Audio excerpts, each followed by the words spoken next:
Okay, so yan guys, ito yung palayan dito sa Baan, Butuan City. Nakita nyo naman diba? So wala pa silang mga butil na humay. So sa tingin ko matagal pa siguro, ilang araw pa. Ito wala pang mga butil to, maliliit pala. Ay meron na pero maliliit pa talaga. At ito naman hindi pa sila hinog. Hilaw pa sila, diba? Green na green pa. So ayan guys, pupunta tayo doon sa Barangay Hall na New. Kasi may meeting yung pamangkin ko. At mabuti naman kasi alas 3 yung ang ating labas sa pasok. So kaya maglalakad lang tayo patungo doon sa Barangay Hall namin, okay? So ganito siya kalayo mula dito. So doon ako galing. Okay, ito naman. Ay nako, malayo yung crossing nila. Walang motor na katambay. Tsaka ito, napakainit ng panahon. Pero salamat naman kasi hindi umulan. So bali guys, dyan kami dati nakatira. So ayan, pinaalis kami ng mga Valentina Plaza kasi sa kanila yung lupa. So actually hindi naman talaga kami pinaalis. Kusa na lang kaming umalis kasi nga hindi naman kasi sa amin yung lupa. Tsaka wala tayong karapatan. Wala tayong karapatan mga galit kasi hindi naman talaga sa atin yan. Pinatira lang tayo kaya kusa tayong aalis, okay? So hindi talaga kami pinaalis, kusa lang kaming umalis kasi may lupa na kami dun sa so sa kabilang kabilang baryo. So ayun, hihingal ako kasi malayo yung Barangay Hall dito. Super. Pero hindi naman siya nakakonsume ng oras Hindi rin naman kasi nakaka-isang oras. Bali mga anong oras tayo naglalakad kanina? Hindi ako matansya. Mga alas 3:20 ayan. So pagdating natin doon, tapos na yung meeting nila. Diba? So naglalakad tayo na walang kwenta. Ganun kasi pagrating natin doon, tapos na yung meeting nila, diba? Ayan, hiningal na naman ako. So wala pa naman tayong tubig na dala. Okay. So yan guys, nakita nyo naman, diba? As you can see, yan po ang yung Primal Baan City. So kita nyo yung mataas na bahay. Diyan nakatira yung guro namin dati. Seringalan. Hi Seringalan, kumusta? Okay, so ito yung bahay ng pinsan ko dati. Ngayon ay hindi na silang nakatira dyan kasi nandun na rin sila doon sa aming tinatirahan ngayon. So ayan, sekulolok na lang dyan.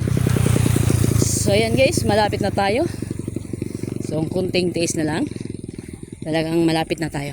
Kasi dyan kasi sa Barangay Hall may paaralan na high school. So nandyan yung mga pamangkin ko nag-eskwela. Kaysa naman doon pa sila syudad, diba? So mabuti na lang dito kasi yung paaralan nila nasa lang likod ng aming trabahoan. So, diba? Look at that guys, napag-view. Yan ay farm hold, kita nyo naman, diba? So ganyan kalawak yung farm hold natin. As you can see, malapit na siyang natapos. Yung iba may nakatira na. Well, ito naman ay isang palayan, kita nyo naman. So dito talaga sa aming lugar guys, uso talaga yung mga palayan dito. Super lawak ng palayan dito. I think ang alam ko si Robles yata ang pinakamalaking palayan dito sa amin. So nakita nyo naman, super lawak. Bale, kung mabibenta itong mga lupa na to, wala nang palayan dito. Nakakalungkot. Sana hindi ganun kasi wala nang tayong makakain nito kung lahat ng lupa dito ibibenta. So ayan, congratulations for the bachelor's tumada ko. Okay kayo. Well, malapit na talaga tayo. Kunting taste na lang tayo ay. So ito na guys, ito na yung Barangay Hall namin. So dati kasi yung Barangay Hall namin ay nandoon sa malapit lang sa amin. Dito kailangan mo magsakay ng motor. So medyo maingay pa at hindi pa sila tapos. Hi! Ganda ng bangan So talaga sila, sabi ko hindi pa talaga sila tapos. So nakakalungkot lang talaga isipin, para yatang pipirma lang tayo ngayon. Hindi naman tayo nakasali ng meeting nila. So ito po ay Parents Day.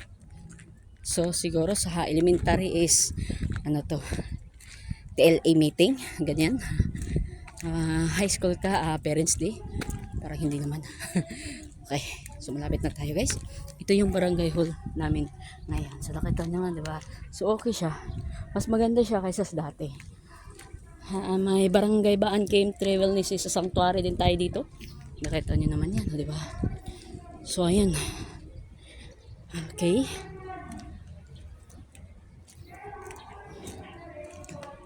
So yan nga pala guys ay bakanting lote yan guys.